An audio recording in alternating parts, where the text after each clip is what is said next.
Bonjour Sam, bonjour Julie, bonjour Pablo et bonjour tous les petits copains des lectures de Palou. Aujourd'hui, on va parler d'un papa qui ne pue pas. Bon, oui. Pourquoi est-ce qu'il puerait papa? Hein? On se le demande quand même. Allez, découvrons ça.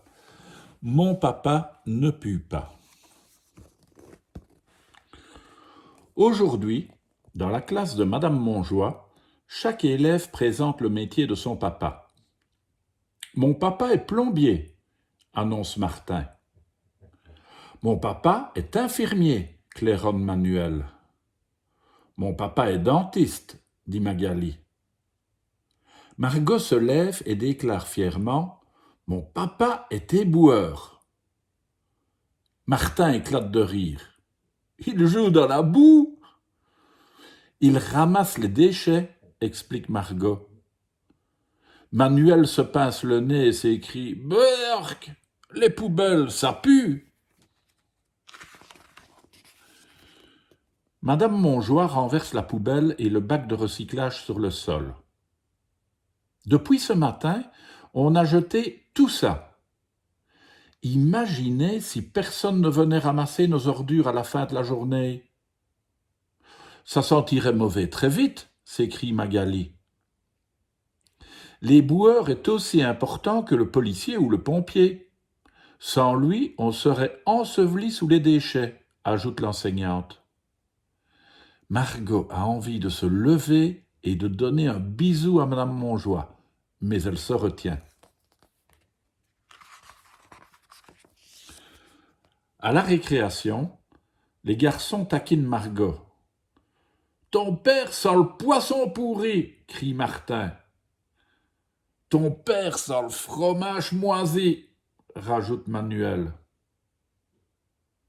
Margot a envie de leur crier des bêtises, mais elle se retient. Magali s'approche et demande: « Est-ce que ton papa sent les déchets ?»« Mon papa ne pue pas !» rugit Margot.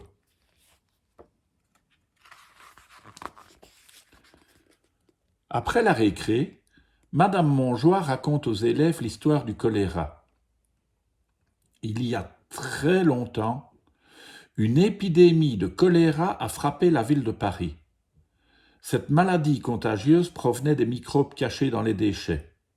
Des milliers de gens mouraient.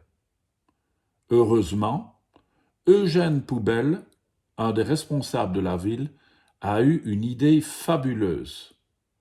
Martin pouffe de rire. « Un gars qui s'appelle Poubelle !» L'enseignante poursuit. Eugène Poubelle a demandé aux gens de mettre leurs ordures dans des boîtes avec des couvercles.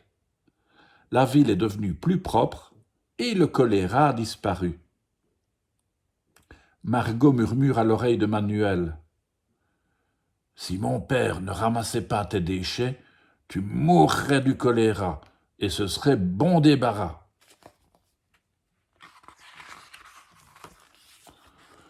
Sitôt rentrée chez elle, Margot se précipite au royaume du bric-à-brac. Son père y fabrique une sculpture avec des pneus de vélo. Margot a envie de se jeter dans les bras de son papa. Elle ne se retient pas. Elle colle son nez contre le cou de son père. Il sent le savon à la pomme. Rassurée, elle lui plaque un bisou bruyant sur la joue. « Pourquoi tous ces mamours ?» demande-t-il, étonné. « Parce que tu sens bon. »« Peux-tu aller dans mon camion chercher mes gants de travail ?» demande le papa.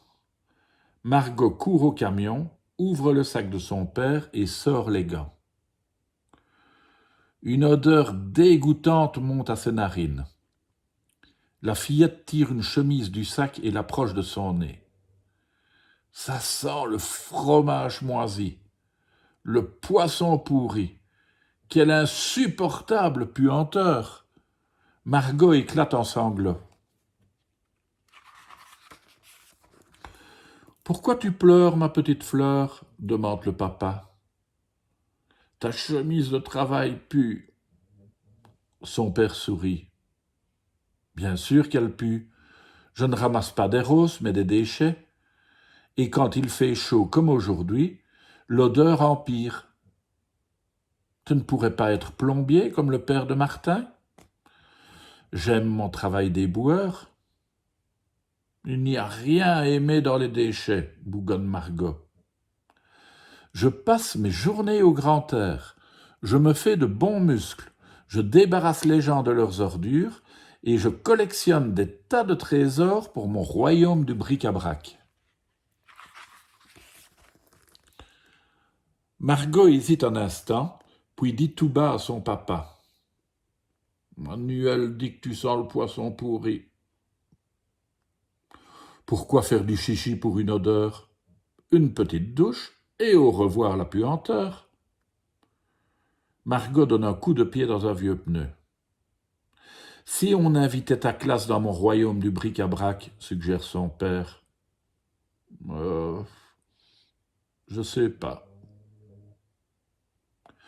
Margot ne veut pas peiner son papa, mais elle trouve que son royaume ressemble à un dépotoir. Elle a peur que Martin et Manuel se moquent encore d'elle. Fais-moi confiance, tes copains vont tellement s'amuser qu'ils ne voudront plus repartir, affirme son père. 3 jours plus tard, Madame Montjoie et ses élèves se rendent chez Margot. Lorsque les enfants entrent dans la cour, ils poussent des « Oh » et des « Ah ». « Quelle superbe sculpture » s'exclame l'enseignante. « Bienvenue dans mon royaume du bric-à-brac » déclare le père de Margot. « Aujourd'hui, vous serez des artistes du recyclage. Fouillez dans mes trésors et fabriquez votre œuvre d'art. » Tout l'avant-midi, les enfants collent, bricolent et rafistolent. Chacun crée sa sculpture. Margot se promène de l'un à l'autre, aussi fière qu'une princesse dans son royaume. Elle a envie de serrer son papa dans ses bras. Elle ne se retient pas. Madame Montjoie annonce l'heure du départ. Manuel s'écrie « Pas déjà ! Est-ce qu'on peut revenir une autre fois ?» supplie Martin. En retournant à l'école, Magali chuchote à l'oreille de Margot « Ton papa, il sent bon. » Eh oui, il n'y a pas de raison d'avoir des métiers qui soient moins bien que d'autres, n'est-ce pas? À demain les enfants.